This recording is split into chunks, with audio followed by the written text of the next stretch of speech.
का बनना पड़ा? देखिए, मेरा अपना, अगर आप मैं अपना व्यक्तिगत इस पे राय देना चाहूंगा। ये राज्यपाल क्यों नियुक्त हो रहे हैं पूरे देश भर में? ये नियुक्त हो रहे हैं चुनी हुई राज्य सरकारों पर डंडा चलाने के लिए। वो चाहे एलजी हो चाहे राज्यपाल हो। आप तमिलनाडु में देख लीजिए, आप महाराष्ट्र में देख लीजिए, आप दिल्ली के अंदर देख लीजिए, बंगाल में देख लीजिए। तो राज्यपाल का काम क्या है?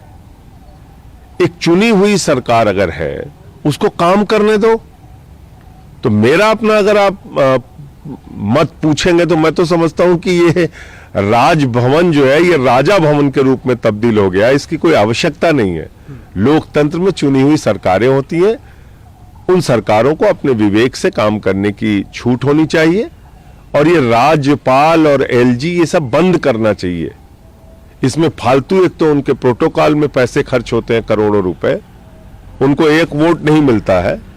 पूरी की पूरी सरकार वो चलाना चाहते हैं, सारे तंत्र पे वो डंडा चलाना चाहते हैं। इसलिए मेरा तो अपना मत है कि ये तो बंद ही हो जाना चाहिए, राज्यपाल और एलजी। और दूसरी चीज क्या है, जो व्यक्ति बीजेपी में 50 साल तक काम किया है, अब किसी काम का नहीं बचा, आपने उसको राज्यपाल बना दिया,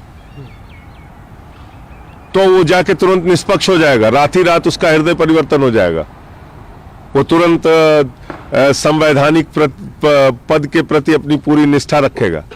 ये कैसे संभव है? अब देखिए कितनी बीजेपी नेताओं को उन्होंने राज्यपाल बना दिया। तो पार्टी वर्कर रहे हैं, पार्टी के लिए काम किया है उन्होंने, वहां भी जाके पार्टी का काम करेंगे। सुप्रीम कोर्ट के एक जज का ही सवाल क्यों उठ रहा है? बीजेपी के तमाम नेता जो लंबे समय तक भारतीय जनता पार्टी में काम किए हैं, वो आज राज्यपाल बन गए, तो वो निष्पक्षता से काम करेंगे। तो इसलिए मेरा अपना मानना है कि जब एक चुनी हुई सरकार जिसको जनता चुनती है, उसके ऊपर राज्यपाल या एलजी बिठाना, इसकी कोई आवश्यकता नहीं है, इसकी कोई जरूरत ही नहीं है। क्या कहना चाहिए? देखो, इस देश के लोगों का विशेषाधिकार हनन हो रहा है। मेरे पास भी एक विशेषाधिकार हनन की नोटिस आई है।